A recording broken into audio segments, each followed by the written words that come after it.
a du mal à parler au médecin. La jeune fille ne veut pas que sa mère soit gênée. Elle a pris l'initiative de dire qu'elle était enceinte. Le médecin demande calmement à la mère de partir. La fille a été examinée seule. La fille voit son bébé pour la première fois. Ses yeux sont remplis d'émotions inconnues. Elle caresse inconsciemment son ventre. Le médecin lui dit que le bébé a 9 semaines. Elle a eu droit à un entretien médical. En raison de son jeune âge, l'accouchement pourrait mettre sa vie en danger. Il est préférable d'opérer avant 12 semaines. La jeune fille pose la question à laquelle elle a réfléchi. Est-ce un crime d'avoir un enfant à 14 ans? Le médecin a répondu qu'il n'y avait pas de péché à avoir un enfant. Mais c'est un péché de donner naissance à un enfant et de ne pas l'élever. Il voulait qu'elle rentre chez elle et qu'elle parle à ses parents. Avoir un enfant n'est pas une affaire personnelle, c'est une affaire de famille. Cela a fait réfléchir la jeune fille. Lorsqu'elle est rentrée chez elle et qu'elle a avoué à son père, il ne pouvait pas le croire. Il pensait qu'il s'agissait d'une blague. Lorsque la mère a mis le certificat de grossesse sur la table, le père a dû y croire. Il a eu du mal à contrôler ses émotions. Il pensait que sa fille avait été forcée. Il voulait appeler la police. Mais la fille a dit que c'était consensuel. C'est à cause d'un amour réciproque que le bébé est né. Cela a rendu le père furieux. Mais il a maîtrisé ses émotions et a demandé le nom de sa partenaire.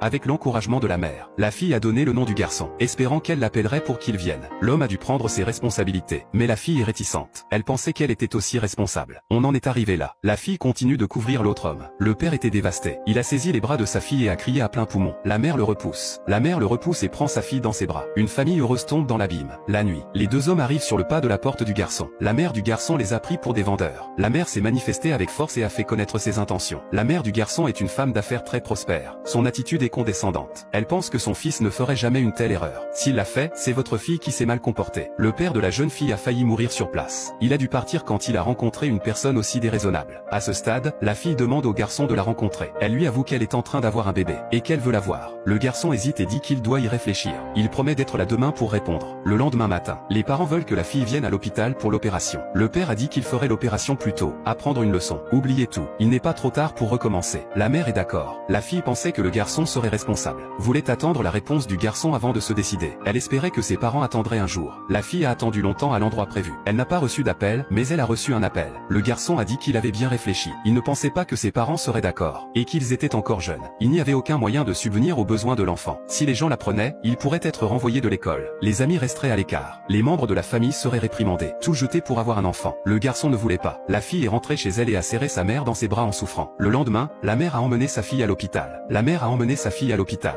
Elles ont finalement dû abandonner le bébé. Elles étaient allongées côte à côte. La mère continue de réconforter la fille. Quand le bébé pleure à côté, la fille a été secouée. Elle s'est enfuie quand sa mère ne regardait pas. Sentant tout ce qui l'entoure, sentir que toute vie est un miracle. Elle était déterminée à avoir le bébé. Une collégienne de 14 ans est enceinte de 2 mois. À court de mots, elle révèle son secret à sa meilleure amie. Au lieu de la réconforter, elle a eu honte d'elle. Elle signale alors sa grossesse à son professeur. La nouvelle se répand bientôt dans toute l'école. La jeune fille était à l'hôpital pour une intervention chirurgicale. Jeune fille, elle y a réfléchi. Finalement, elle n'a pas supporté d'abandonner le bébé qu'elle portait. Elle est sortie en cachette quand sa mère ne regardait pas. Sa mère la cherchait avec anxiété. Elle a finalement trouvé la fille de l'autre côté de la rue. Et la fille voit sa mère au même moment. Elle traverse la rue paniquée. Une moto roulant à vive allure arrive à sa hauteur.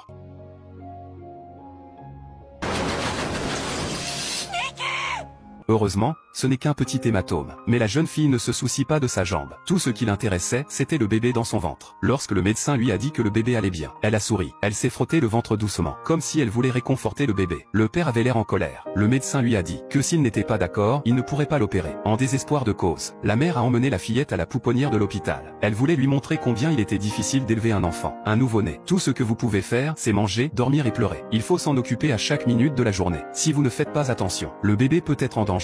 Demande-t-elle à la jeune fille. Une vie si petite et si fragile. Es-tu vraiment capable d'élever un enfant? La jeune fille regarde le bébé dans la chambre d'enfant et réfléchit. Mais elle a insisté pour ne pas se faire opérer. Elle devait avoir le bébé. La mère s'est finalement mise en colère. Elle a dit à la jeune fille, avoir un enfant à cet âge est irresponsable pour le bébé. L'autre garçon n'avait pas l'intention de devenir père. Le bébé naîtrait dans une famille monoparentale. La fille, qui est étudiante au collège, ne peut pas non plus travailler. Il n'est pas possible de vivre avec un enfant dans cette situation. Pas seulement le bébé qu'elle porte dans son ventre. Elle devra elle-même abandonner l'école. Elle n'aura plus d'amis, parce qu'elle est trop jeune. Avoir un bébé peut mettre sa vie en danger. Malgré tout, elle a dû donner naissance au bébé. La mère est totalement incompréhensible. Elle avait besoin d'une raison valable. Mais la jeune fille s'est contentée de pleurer en silence. Elle n'avait pas la moindre idée qu'elle allait abandonner. Il fallait la ramener chez elle. Elle devait l'emmener chez elle et lui parler de tout cela. La mère a appris de son fils. L'école de sa sœur a appelé plusieurs fois. Elle a demandé à sa mère d'aller à l'école demain. La mère avait déjà deviné que l'école était au courant du cas de sa fille. Elle est arrivée à l'école avec beaucoup d'anxiété. Après avoir été interrogée par les enseignants, elle a avoué que sa fille était enceinte. Elle a supplié l'école de donner une chance à sa fille, de ne pas la retirer de l'école. Elle doit persuader sa fille de se faire opérer, et de recommencer à zéro. À ce moment-là, un enseignant a fait irruption. Il a dit que la fille était arrivée à l'école.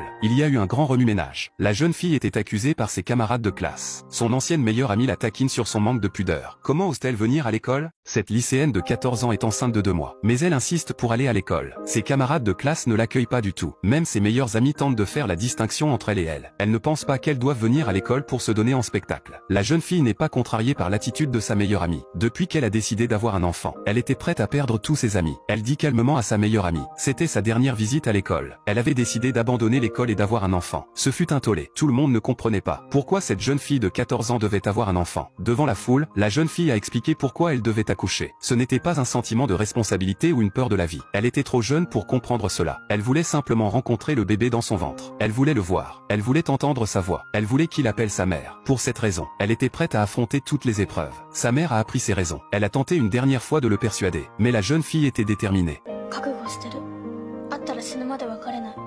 On en était arrivé là. La mère a décidé de soutenir sa fille. Elles sont allées ensemble à l'hôpital. Elles annoncent au médecin qu'elles ont décidé d'accoucher. Le médecin a rappelé les dangers encourus par la mère de 14 ans. La mère et la fille ont déclaré qu'elles suivraient les instructions du médecin. Le père s'inquiète de la santé de sa fille. Il tente de l'en empêcher, mais la mère le retire. Le père est dévasté. La fille veut avoir un enfant à un jeune âge. Et la femme ne l'en empêche pas. Au contraire, elle veut la soutenir. Mais face à une fille déterminée à avoir un enfant, la mère ne pouvait rien faire. Elle a fait tout ce qu'elle pouvait pour la persuader. Et si ça ne marchait pas, elle demande à son mari. Peut-elle vraiment être heureuse? La fille peut-elle vraiment être heureuse? Le père est plongé dans ses pensées. La fille dit aussi au médecin ce qu'elle pense.